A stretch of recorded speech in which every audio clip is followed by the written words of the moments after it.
ట్రేడింగ్‌లో 90-95% of the traders money అనేది loss అవ్వడం జరుగుతుంది. అది ఎందువల్ల అంటే మేజర్‌గా ఈ 4 కీ పాయింట్స్‌ని ప్రాపర్‌గా ఫాలో అవ్వకపోవడం వల్ల జరుగుతుంది. మీరు గనక ట్రేడింగ్‌లో సక్సెస్ అవ్వాలంటే ఆ 4 కీ పాయింట్స్‌ని కరెక్ట్‌గా నేర్చుకొని ఇంప్లిమెంట్ చేయగలిగితే మీరు ట్రేడింగ్‌లో సక్సెస్ అవ్వగలరు. అవి ఏంటి అంటే ఫస్ట్ ఇది నాలెడ్జ్. ఇంప్రాపర్ నాలెడ్జ్ వల్ల ట్రేడింగ్‌లోకి వచ్చి ఇంప్రాపర్ నాలెడ్జ్‌తో ట్రేడ్ అనేది ప్లే చేయడం వల్ల మీ ట్రేడింగ్‌లో లాస్ అనేది కావడం జరుగుతుంది. సో, మీ ట్రేడింగ్‌లో సక్సెస్ అవ్వాలంటే ప్రాపర్ నాలెడ్జ్‌తో రండి. సెకండ్‌ది డిసిప్లిన్. మీరు గనక డిసిప్లిన్ లేకుండా ట్రేడింగ్‌లోకి వస్తే మీరు ట్రేడింగ్‌లో సక్సెస్ అవ్వలేరు. మీరు ట్రేడింగ్‌లో సక్సెస్ అవ్వాలంటే కంపల్సరీగా మీరు డిసిప్లిన్ అనేది ఫాలో అవ్వాలి.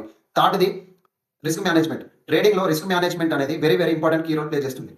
మీకు ఎంత నాలెడ్జ్ ఉన్నా సరే, మీరు గనక రిస్క్ మేనేజ్‌మెంట్‌ని ఫాలో అవ్వకపోతే, మీరు మనీ అనేది ఎక్కువ శాతం లాస్ అవ్వడానికి స్కోప్ ఉంది. అందుకని మీరు ట్రేడింగ్‌లో సక్సెస్ అవ్వాలంటే, రిస్క్ మేనేజ్‌మెంట్ అనేది నేర్చుకోండి, ఫాలో అవ్వండి. ఫోర్త్‌ది సైకాలజీ. మీరు ట్రేడింగ్‌లో సక్సెస్ అవ్వాలి అంటే, సైకాలజికల్‌గా స్ట్రాంగ్‌గా ఉండాలి. ఎందుకంటే, ట్రేడింగ్‌లో మేజర్ కీ రోల్ ప్లే చేసేదే psychology. 80% of the key role play చేస్తుంది. మీరు ట్రేడింగ్‌లో సక్సెస్ అవ్వాలంటే, సైకాలజికల్‌గా స్ట్రాంగ్‌గా అవ్వండి.